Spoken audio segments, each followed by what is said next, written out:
कि जो direct selling industry है इसकी शुरुआत कैसे हुई थी और उसके पीछे का लॉजिक क्या था। तो जब इस इंडस्ट्री की शुरुआत हुई थी तो उसका लॉजिक बड़ा सिंपल सा था कि आपने एक प्रोडक्ट खरीदा, अगर वो प्रोडक्ट आपको पसंद आया एज कंज्यूमर तो आपने आगे अपने फ्रेंड्स को और रिलेटिव्स को रिकमेंड किया। जब रिकमेंड किया तो उस कंपनी को प्रॉफिट हुआ, तो उस प्रॉफिट में से कुछ परसेंटेज उस कंपनी ने उस इंसान को दिया जिसने उस प्रोडक्ट को रिकमेंड किया।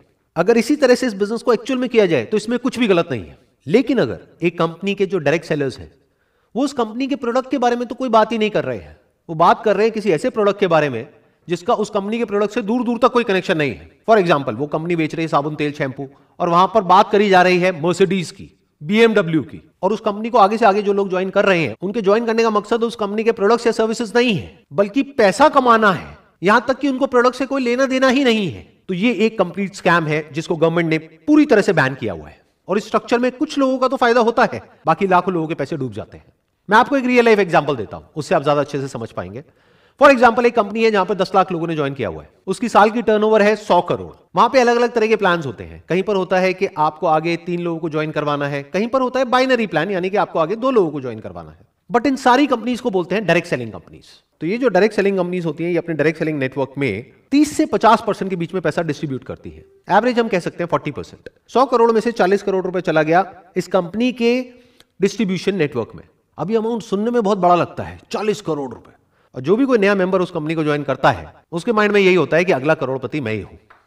बट अब एक बार प्रैक्टिकली देखते हैं कि अगर वो कंपनी चाहे भी तो क्या सबको लखपति करोड़पति बना सकती है। ज्यादातर क्या होता है कि इन कंपनीज में आप एक पैटर्न देखोगे, हर कंपनी का कोई ना कोई एक फेस होता है। वो एक इंसान स्टेज पर आकर के खड़ा होता है, वहां पर वो इंसान आकर के स्टेज पे सबके सामने अपनी इनकम को शेयर करता है और सबको बताता है कि उसके पास में कौन सी गाड़ी है। ज्यादातर इन लोगों के पास में मर्सिडीज होती है, और मर्सिडीज का भी कोई छोटा मोटा मॉडल नहीं, 3 करोड़ का, 4 करोड़ का।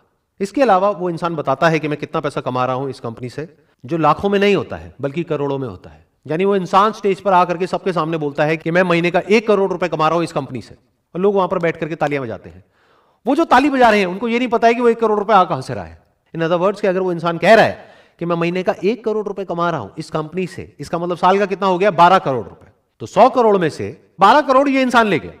इसके अलावा आप एक और बहुत इंटरेस्टिंग पैटर्न ऑब्जर्व करोगे अगर ध्यान से इस कंपनी के स्ट्रक्चर को समझोगे, कि वो जो एक इंसान होता है उसके नीचे कुछ लोग होते हैं जिसको डाउनलाइन बोलते हैं। उसमें 20 से 30 लोग ऐसे होते हैं जो महीने का लाखों रुपए कमा रहे होते हैं। तो अब एक बेसिक सी कैलकुलेशन करते हैं कि उस कंपनी में जो बाकी के लोग हैं यानी 10 लाख लोग हैं उनके हाथ में कितना पैसा आ रहा है। 12 करोड़ मिला उस एक इंसान को जो टॉप पर बैठा है, और 30 करोड़ मिला उन 30 लोगों को जो उससे नीचे वाले लेवल पर है, यानी हो गया 42 करोड़। यानी कि 42% पैसा यहां पर डिस्ट्रीब्यूट हो गया है। अब मैं मान लेता हूं उस कंपनी का पे आउट है 50%, तो बचा कितना, 8%, 8 करोड़ रुपए। ये 8 करोड़ किसके हाथ में आया, बाकी के जो 10 लाख लोग हैं उनके हाथ में। तो एक इंसान के हाथ में आता है 80 रुपए साल का। अब यहां पर समझने वाली बात यह है कि जो 80 रुपए है ये कैलकुलेशन के लिए एक एवरेज है, बट ऐसा एक्चुअल में नहीं होगा। एक्चुअल में क्या होगा, किसी के हाथ में हो सकता है 8,000 भी आ गया, किसी के हाथ में कुछ भी नहीं आया। तो मैं कोई नहीं होता आपको ये बोलने वाला कि आपको ये करना चाहिए नहीं करना चाहिए, ये डिसीजन आपका है।